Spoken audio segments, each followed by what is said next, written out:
Hello mini kitchen family. तर आज आपण बनवणार आहोत अख्ख्या महाराष्ट्रातील प्रसिद्ध असे कांदा पोहे. चला तर मग बनवूया. इथे सर्वात आधी आपण शेंगदाणे घेतलेले आहे, त्याला चांगलं असं रोस्ट करून घेतलं मी.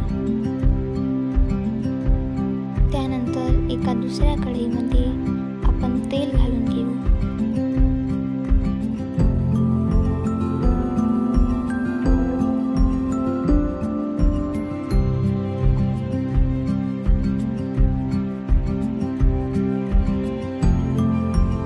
आता तेल गरम होईपर्यंत आपण पोहे चांगले असे धुवून घेऊ.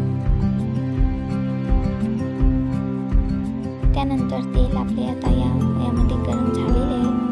आता त्यामध्ये कांदा टाकू आणि त्यानंतर आपण त्यामध्ये मिरची टाकू. त्यामध्ये मी कढीपत्ता सुद्धा टाकलेला आहे. त्यानंतर जिरं, मोहरी,